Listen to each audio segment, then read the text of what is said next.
It was obvious to me that she was a great golfer, but what impressed me even more was Sandra the person, her warmth, friendliness, and kindness to other players and patrons alike. She had time for everybody, inside and outside the ropes, even in competition. She's been a mentor and inspiration to young golfers for years.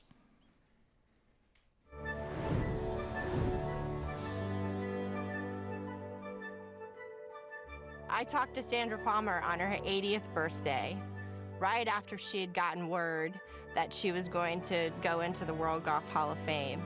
And she was working at her job at the local golf club where she gives lessons. And the joy that she felt to be recognized and to be celebrated was palpable through the phone. And I couldn't have been happier for her. Sandra Palmer is one of the fiercest competitors you'll ever come up against. She's like a little spark plug. She bounced a lot down those fairways. She loved every minute of competing, and she was a tough cookie because she was all business. I learned a lot from Miss P. I learned a lot. She was competitive, she was fierce, she was just an amazing player and had great success, winning 19 times on the tour and 2 major championships. I don't think that that success should ever be undervalued. Sandra was certainly a focused person who, I'm sure was in her moment on the golf course, but she also has this infectious personality. I don't believe it. Like Sandra Palmer. Barry, want to play around? The idea is to hit the ball all the way up to that green, way up there, see it? But it's so far away, and I'm just a little girl. Wherever did it go? Wherever did it go? Probably rolled into a hole somewhere. She was this little bitty thing, tough, wanted to win, worked really hard. I always saw her practicing hard, and I always admired that. She was such a great competitor, very focused. If you were going head-to-head, she was determined she was going to beat you. Every time someone pulls close, Palmer just reaches back and comes up with something extra. She's been nothing short of incredible for this entire tournament. She beat some of the very best and the biggest legends of the game.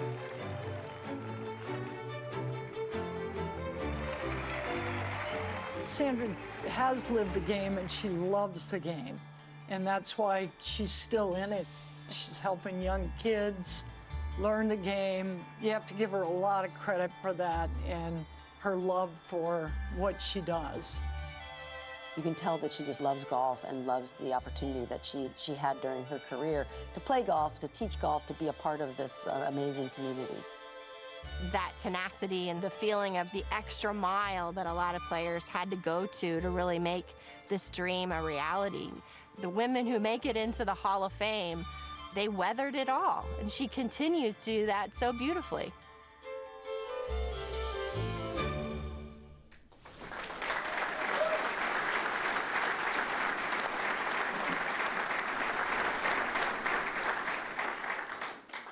It's truly an honor for me to induct into the World Golf Hall of Fame my friend, Sandra Palmer.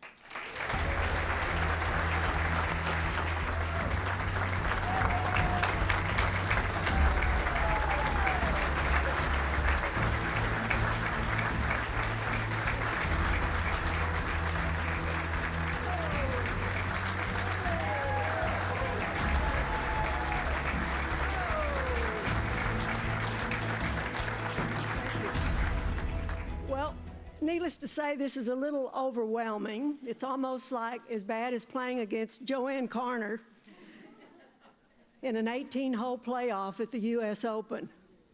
Big Mama. Good evening, everyone. And thank you, Ann, for those kind words and for being here this evening. And in case you don't know, Ann plays golf just about as well as she sings. You know, this really feels like a dream, and I'm very grateful for this honor. It's a thrill to be honored tonight with the LPGA founders And I'd like to congratulate my fellow inductees' families and Podrick Harrington, and I love Patty's golf tips. He's really a good teacher, too. Unfortunately, many of the people that I would like to pay tribute to are only here in spirit. I look out and see so many friends and players that I have admired and played alongside over the years. You made me a better player. I would like to thank my longest friend, who is here tonight, Sandra Haney.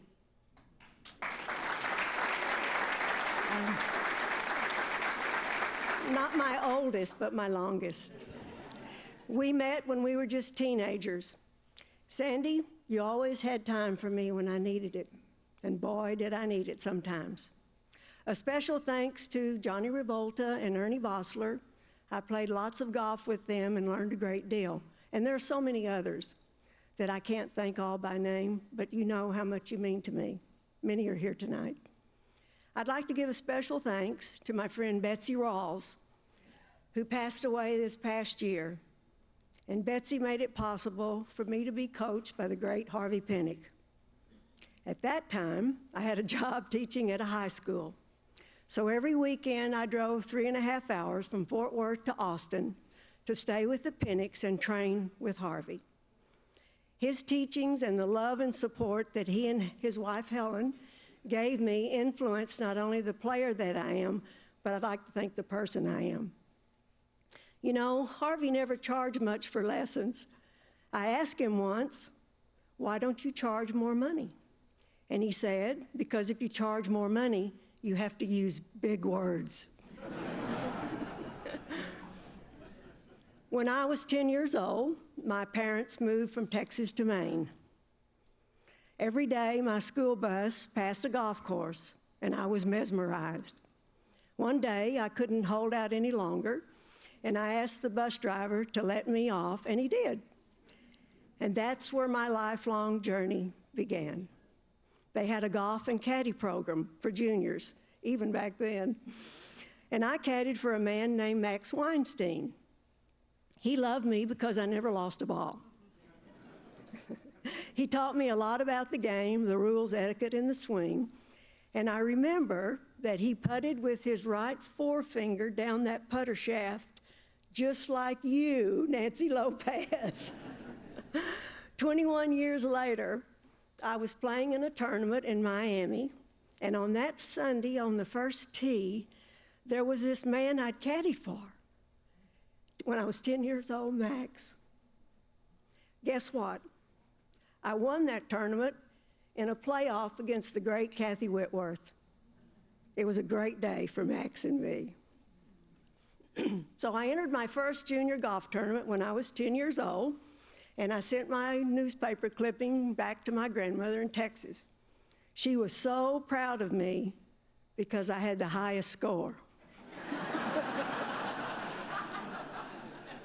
But times were difficult for me at home, and I returned to Texas where I lived with my grandmother, who, this is sort of the emotional part of my journey, so forgive me. And then I met Vita and Ed Warren, and they were wonderful people. We became very close, and eventually they asked my grandmother if I could come and live with them. So when I was 14, I went to live with the Warrens, and my whole world changed. They were my adopted family. I wish they were here. You know, it took me 7 years on the tour to win my first professional tournament. Touring life back then wasn't easy. And many people ask me, why don't you just quit? But I just love everything about the game, and I still do. I just love it. Everything that I have, I owe to golf, including many of my dearest friendships, and many of you are here tonight. Everyone needs a little help along the way. We all do. And in light of recent events, I just would like to say, and I hope you would all agree with this, if you're out there struggling in any way and you need help, someone will be there for you, right?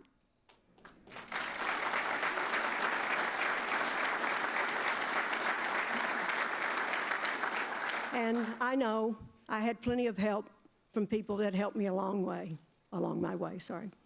One of Harvey's sayings to me was, give Lady Luck a chance, and then let God put his hand on your shoulder. And I remember many times walking down those last few halls asking God to put his hand on my shoulder, and quite a few times it happened. This might be a water break. It's only water. I wish. So in 1964, I left Fort Worth in my brand new Thunderbird, driving across country by myself to play professional golf. I was following my dream. I had no GPS, no cell phone. I probably should have been scared, but I was giving Lady Luck a chance. And here we are. As I wrap this up, I just want to say this is one of the greatest honors of my life. And I'm so deeply grateful to be sharing this with all of you and my chosen family who are here this evening. Tonight, I truly feel his hand on my shoulder. I thank you.